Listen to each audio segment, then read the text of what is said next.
tau užduoti kelis klausimus. Gerai? Gerai. Bet paprašysiu tavęs atsakyti juos ne žodžiu, o raštu. Prisimink laikotarpį ar situaciją, kai buvo labai sunku. Ir užrašyt. Aha.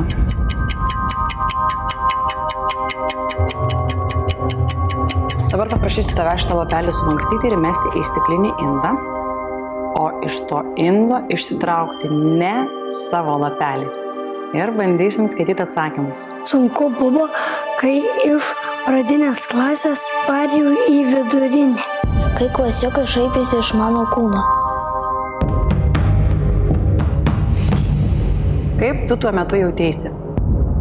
Tuo metu aš jaučiausi vienišas. Jaučiausi palaužta, galvojau apie savižudybę. Kaip tuo metu į tavo išgyvenimus reagavo artimi suaugusiai? Nieko apie tai nesakiau. Stengiausi viską slėpti, nes man buvo per daug sunku. Ko tuo metu labiausiai iš jų norėjosi? Labiausiai norėjau palaikymo. Nelauk, kol sunkumai užaugs. Yra žmonių, kuriems tu rūpi.